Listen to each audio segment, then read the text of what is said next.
Hello everybody. I was going to skip tonight and thought maybe everybody was getting tired of listening to my stories for every single night, but I had a request from my grandchildren are waiting, so I can't disappoint them. I'm going to read a little scripture tonight because these are scriptures I've been thinking about all day in regards to my responsibility as a parent and as a grandparent. And the scriptures tell us to be a good example and to share with our children and our grandchildren what God has done for us, and we're supposed to be a good example and tell our children and grandchildren about the Lord. And so the scripture that I'm going to read is in Psalm 78, verses 4 through 7, and it says, "We will not hide them from their children, showing to the generation to come the praises of the Lord, and his strength, and his wonderful works that he hath done. For he established a testimony in Jacob, and appointed a law in Israel, which he commanded our fathers, that they should make them known to their children, that the generation to come might know them, even the children which should be born, who should arise and declare them to their children, that they might set their hope in God, and not forget the works of God, but keep his commandments."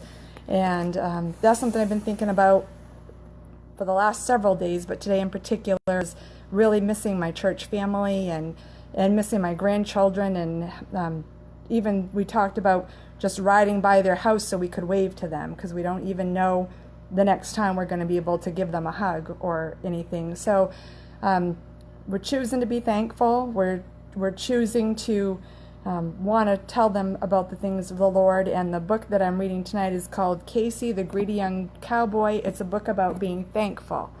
And so I'm thankful for my family. I'm thankful for my grandchildren and my children, and I have children that God didn't give to me biologically. They're adopted in my heart, and my grandchildren that are adopted in my heart, but they're no different to me than the biological ones. So I'm thankful for all the family God has blessed me with, and I hope that you are too. Take time to be thankful even in these difficult circumstances. There's always something we can thank God for, and to show our family what God has done for us, to remember on back things that he's done, which gives us hope that he's got things under control now, and that he's always going to have things under control. So anyway, that's just the pre-story before the story. So Casey, the Greedy Young Cowboy.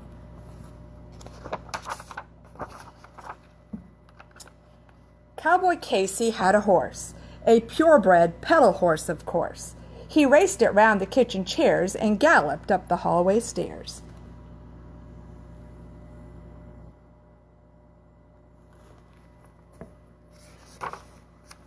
He trotted to the living room to watch his favorite noon cartoon. His favorite show was Cowboy Days.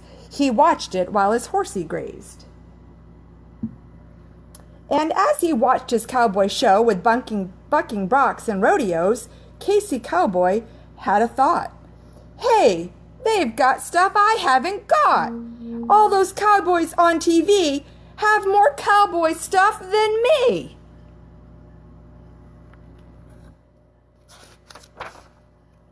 So Cowboy Casey wrote a list. He wrote so long he strained his wrist. "Stuff I need," he wrote on top, and then he ran to Mom and Pop. "Here," said Casey, "here's a list. I need stuff, I must insist. Every cowboy on TV has this stuff, but not poor me."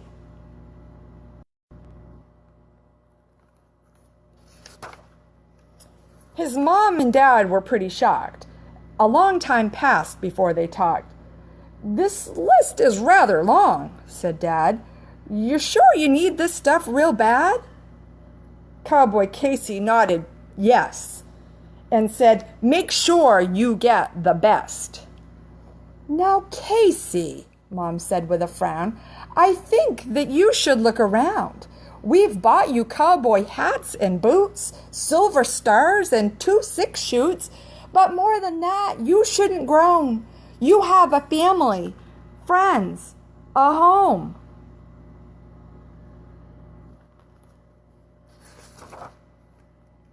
That made Casey very mad at Mom and Dad. He jumped upon his horse's back and stormed outside. The door went smack. He rolled his pedal horse along, humming angry cowboy songs. But as he muttered at the sky, something near him caught his eye.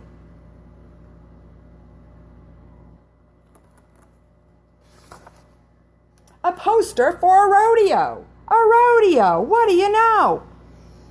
With cowboys, hot dogs, bulls, and clowns, coming soon to Casey's town. Cowboy Casey snatched the sign and pedaled home in little time. Forgetting that he'd been so mad, he showed the sign to Mom and Dad. Sure, they said, we'd love to go. We'll take you to the rodeo.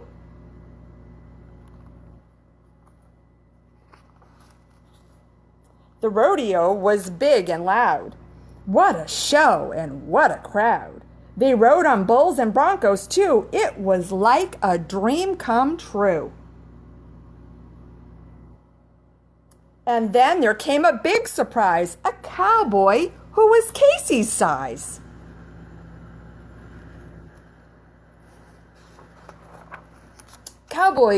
Casey watched the boy and thought, what a swell life that kid's got.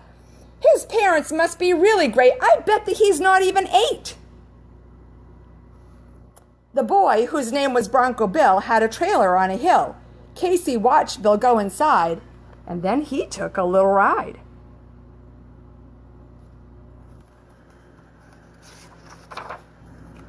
He went and knocked on Bill's front door. No answer, so he knocked some more.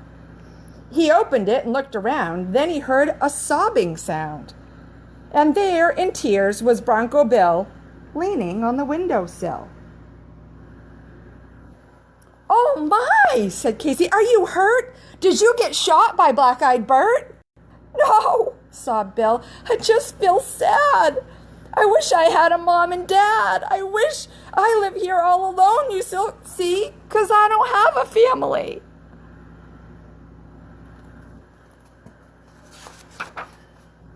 You mean that's all? Said Casey, doubting. That's no reason to be pouting. You've got everything you need. Bulls and guns and broncs with speed. Sure, said Bill, but I'm alone. Would you want this for a home? All the others in the show have a home, a place to go. Look around. What do you see? Is this a place you'd want to be? The place was small and dark and sad. No pets, no friends, no mom and dad. How awfully lonely, Casey thought. I'd rather have the life I've got. It all came clear to Casey then, how awfully thankless he had been. Thankless for the things he had. Thankless for his mom and dad. All this time he whined and moaned while living in a happy home. And as he hung his head in shame, he heard a voice call out his name.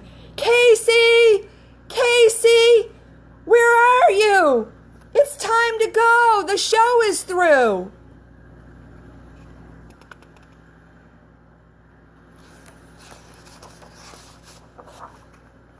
Quickly, Casey got a plan.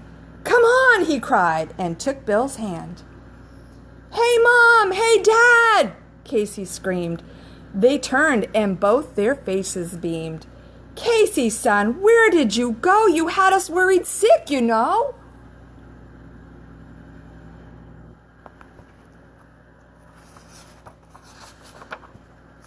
Meet my new pal, Bronco Bill. He lives alone up on the hill. He's even in the rodeo. He's the best one in the show.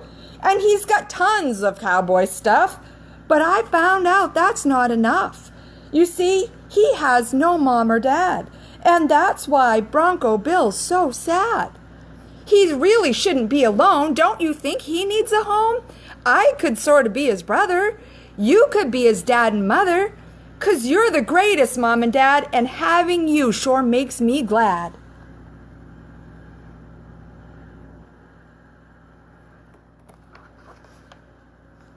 Cowboy Casey's parents smiled and hugged their little cowboy child. They hugged his new friend Billy, too. This thankfulness was something new. Give thanks to the Lord, for he is good, for his loving kindness is everlasting. Psalm 118:1. So I think that kind of goes along with the scripture that he wasn't thankful for his family, but I received a message this morning. I'm not going to say who it was from. One I didn't expect that was thanked me for my family's example when we were growing up, and she wished she had what my family had. And you just never know who you're going to be an example to. And just love people. Love whoever God puts in your path, whether they're biological or they're not, and let him be a blessing through you to other people, and tell them about God's goodness. And so that's all I have for tonight. I love my grandchildren, Gracelyn, JC, Daniel, Azora, Kaylee, Vera, Cambry, and Ileana. I miss you and I love you, and I can't wait to give you hugs again. Good night.